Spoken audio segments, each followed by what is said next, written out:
நம்ம எல்லாம் கும்பிட்டு தானே வந்திருக்கீங்க இல்லையா? நம்ம கடவுளை தேட வேண்டும். நம்ம வாழ்க்கையில எப்படி முறையா வாழணும் அப்படின்னா ஒரு நெறியோட வாழணும். ஏதாவது ஒரு விஷயத்துல நமக்கு பயம் வேணும் இல்லையா? இயற்கை மீது பயம் வேணும். இயற்கை இல்லை அப்படின்னா ஏதோ ஒரு கடவுள் நம்பிக்கை இருந்துச்சுன்னா வந்து நமக்கு ஆட்டோமேட்டிக்கா என்ன வரும்? பயம் வரும். அப்போ நம்ம செய்யற எல்லா வேலைகளிலும் ஒரு சுத்தம் இருக்கும், ஒரு நேர்மை இருக்கும். இந்த மாதிரி விஷயங்கள் எல்லாம் எதுல இருந்து வருது அப்படின்னு பார்த்தோம்னா பக்தியா இருக்கிறதுனால தான் வருது. நம்ம பக்தியை ஏன் கொண்டாடணும் அப்படின்னா, நம்ம ஒரு வேலை செய்யறோம் அப்படின்னா ஒரு நம்பிக்கை வரும். இந்த வேலையை நம்ம வந்து நேர்த்தியா செஞ்சு முடிஞ்சிடலாம் அப்படின்றது. இதுக்கு துணையார் இருப்பா அப்படின்னு பார்த்தோம்னா கடவுள். இந்த கடவுள் அப்படிங்கிறவர் யாரு அப்படின்னா, நாம் சார்ந்த எப்படி சொல்றது, நம்ம முன்னோர்கள் வழிபட்ட தெய்வங்களா இருக்கும் அல்லது பெரும் தெய்வமா இருக்கும். இவங்களுக்கெல்லாம் என்ன அப்படின்னா ஒரு நெறிமுறையை கட்டமைக்கப்பட்டது அப்படின்னா என்ன, இப்படிதான் இருக்கணும். ஒரு சில நேர்ந்து விடுவாங்க இல்லையா, அந்த மாதிரி விஷயம் எல்லாம் இருக்குல்ல. இதெல்லாம் எதுக்கு பண்றோம் அப்படின்னு பார்த்தோம்னா, நம்மளுக்கான ஒரு நம்பிக்கை வந்து விதைக்கிறோம். நம்ம இந்த மாதிரி கடவுளுக்கு பண்ணிட்டோம்னா கடவுள் நம்மளுக்கு திருப்பி பலனா என்ன தருவாருன்னா நம்ம என்ன வேண்டிக்கிறோமோ. இப்ப நீங்களாம் என்ன வேண்டிக்க கூடும்? அந்த செமஸ்டர்ல வந்து நினைக்கிறேன் அப்படின்னு செமஸ்டர்ல வந்து எல்லாம் நல்ல மார்க் வாங்கணும் அப்படின்னு கடவுள்கிட்ட நீங்க வேண்டிக்கிறீங்க. ஃபர்ஸ்ட் வந்து நல்லா படிக்கணும், அது வேற விஷயம். அதுக்கப்புறம் பார்த்தோம்னா அந்த படிக்கிறதுக்கான துணை யார் இருப்பா அப்படின்னு பார்த்தோம்னா கடவுள் இருப்பாரு அப்படின்னு நம்ம நம்புறோம் இல்லையா?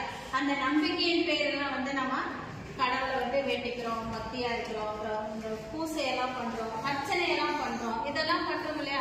என்னைக்கும் இல்லாம இந்த எக்ஸாம் டைம்ல எல்லாம் நம்ம என்ன பண்ணுவோம், ரொம்ப அதிகப்படியான பக்தியை காமிப்போம். ஆனா அப்படி இல்லாம எல்லா நாட்களிலும் ஒரே மாதிரி இருக்கிற மாதிரி நம்ம ஒரு சூழ்நிலையை உருவாக்கிட்டோம் அப்படின்னா நம்ம வந்து கடவுள் துணை நிற்பாரு. சரிங்களா? இப்போ நம்ம இந்தியா அப்படின்னு எடுத்துட்டோம்னா பன்முகம் கொண்ட மதங்களை கொண்ட நாடா இருக்கு இல்லையா? இப்போ நம்ம பெரும்பான்மையான மக்கள் எந்த கடவுளை வழிபடுவாங்க அப்படின்னு பார்த்தோம்னா ஒரு குறிப்பிட்ட ஒரு இந்து மதத்தின் கீழ் இருக்கிற நிறைய மதங்கள் எல்லாம் வச்சிருந்தா நம்ம வந்து கடவுளை கும்பிடுறோம் இல்லையா? இப்ப இந்த கடவுள் எதுக்காக நம்மளுக்கு வழிகாட்டியா இருக்கிறாரு அப்படின்னா, மனிதன் ஒழுக்கமாக வாழணும் அப்படிங்கறது வந்து முக்கியமா வலியுறுத்தி சொல்றாங்க. ஒழுக்கம் என்பது எதை குறிக்கும்? ஒழுக்கம் என்பது நேர்மையா இருக்கணும், அடுத்தவங்களுக்கு தீங்கு செய்யக்கூடாது, அப்புறம் எல்லா சக மனிதனிடம் அன்பு செலுத்த வேண்டும் அப்படிங்கிறது தான் எல்லா மதமும் சொல்லுது. சரியா? அப்ப எல்லா மதமும் எதை சொல்லுதுன்னா அன்பா இருக்கணும் அப்படிங்கிறது தான் சொல்லுது. இதெல்லாம் நம்மளுக்கு எங்க கிடைக்கும் அப்படின்னா நம்ம வீட்டுல இருந்துதான் இதெல்லாம் நெறிப்படுத்தி சொல்லிக் கொடுப்பாங்க இல்லையா? அதை எங்க கொண்டு போய் நம்மளுக்கு முடிக்கும் அப்படின்னு பார்த்தோம்னா கடவுளின் நம்பிக்கை மூலமா தான் நம்ம கொண்டு போவோம். சரி? அப்ப நம்மளோட மதங்கள் எத்தனை இருக்கு அப்படின்னு பார்த்தோம்னா நிறைய இருக்கு. குறிப்பிட்ட ஒரு 4-5 மதத்தை நம்ம சொல்றோம் அப்படின்னா இந்து மதம் சொல்றோம், அதுக்கப்புறம் வந்து இஸ்லாம மதம் சொல்றோம், அதுக்கப்புறம் பார்த்தோம்னா கிறிஸ்தவ மதம் சொல்றோம், பௌத்த மதம் சொல்றோம், சீக்கிய மதம் சொல்றோம். சரியா? இந்து மதத்துல அப்படின்னு பார்த்தோம்னா நிறைய பிரிவுகள் இருக்கு. சைவம், சமணம், வைணவம், இந்த மாதிரி மதங்களை எல்லாம் சொல்றோம் இல்லையா? இதெல்லாம் எதுக்காக நமக்காக முன்னோர்கள் கொடுத்துட்டு போயிருக்காங்க, மரபு வழியா நம்ம கடைபிடிச்சிட்டு வரோம் அப்படின்னு. எதுக்காக அப்படின்னா நம்ம வந்து ஒழுக்க நெறியோடு வாழணும் அப்படிங்கிறது தான். அப்படி இல்லைன்னா எப்படி நம்ம வாழ்ந்துட்டு இருப்போம்? காட்டு விளக்கை போல அங்கங்க நெறி இல்லாம வாழ்ந்துருப்போம். நெறினா என்ன? எங்க வேணாலும் போனா எப்படி வேணாலும் இருக்கலாம், அந்த மாதிரி சூழ்நிலையெல்லாம் இருக்கு இல்லையா? இந்த மாதிரி ஒரு வாழ்க்கை தான் நம்ம வாழலாம். அப்ப இதெல்லாம் கடந்து போகணும் அப்படின்னா ஏதோ ஒரு விஷயத்து மேல நம்மளுக்கு வந்து பயம் வரணும் இல்லையா? அந்த பயம் எதை குறித்து இருக்க வேண்டும் அப்படின்னா கடவுள் மேல ஒரு அது கண்ணுக்கு தெரியுதோ கண்ணுக்கு தெரியாமல் இருக்குதோ அதெல்லாம் வேற விஷயம். கடவுள் மேல நம்பிக்கை வச்சு நம்ம ஒரு பயமோட ஒரு செயலை செஞ்சோம் அப்படின்னா உண்மையாலுமே அது எப்படி இருக்கும்? நல்ல ஒரு பிரதிபலனை நமக்கு தரும். இதுதான் நமக்கு தேவை அப்படிங்கறத நம்ம உணர்ந்து செயல்படணும். இப்போ பக்தி என்பது மனசுல இருந்து ஆழமா வரணும். ரெண்டாவது எப்படி வரணும் அப்படின்னா நம்ம முன்னோர்கள் வந்து அதை கடைபிடித்து வந்திருக்க சொல்லியிருப்பாங்க.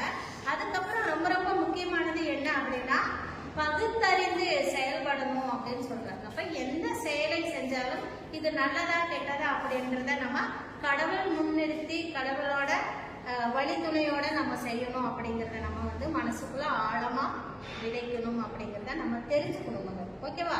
அப்போ இதுதான் பக்தி அப்படிங்கிறது என்ன அப்படின்னா தன்னைத்தானே நெறிப்படுத்தி கொள்ளவும் சக மனிதனிடம் அன்பு செலுத்தவும் ஒழுக்கத்தோட வாழணும் அப்படிங்கிறதையும் நம்ம தெரிஞ்சுக்கிறதுக்காக தான் பக்தி இலக்கியம் படிச்சோம். சரியா? நம்ம வகுப்புலயே பார்த்தோம்னா நிறைய மதத்தை சார்ந்தவங்களா இருப்பீங்க. ஒவ்வொரு மதத்துக்காரங்களும் ஒவ்வொரு விதமான கொள்கையும் கோட்பாடையும் கடைபிடிச்சிட்டு வருவீங்க. இது எல்லாமே கடைசியில ஒண்ணுதான் வலியுறுத்தி சொல்லும், அன்பா இருக்கணும், சக மனிதனை நேசிக்கணும், பசித்தவனுக்கு உணவு கொடுக்கணும் அப்படிங்கிறது தான் எல்லா மதமும் சொல்லும். அதனால என்ன பண்றோம், நம்ம பக்தியா இருக்கிறதுக்கு கொஞ்சம் இதுவரையிலும் நீங்க இருந்திருப்பீங்கன்னு நான் நம்புறேன். ஒருவேளை இல்லை அப்படின்னா கொஞ்சம் முயற்சி பண்ணலாம். சரியா? அப்போ பக்தியோட வாழணும் அப்படிங்கிறத நம்ம தெரிஞ்சுக்கணும் அப்படிங்கிறது தான் இந்த வகுப்போட முக்கியத்துவம். சரியா? இந்த காலகட்டத்தில் நம்மளுக்கு வந்து பக்திங்கிறது ஒவ்வொரு தனி மனிதனுக்கும், குறிப்பா இளைய சமுதாயத்தை சார்ந்த உங்களுக்கும் இது தேவையா இருக்கு அப்படிங்கிறத நீங்க புரிஞ்சுக்கணும் அப்படிங்கிறத இந்த வகுப்புல நான் உங்களுக்கு சொல்லிக்கொள்ள விரும்புகிறேன். சரியா? நன்றி, வணக்கம்.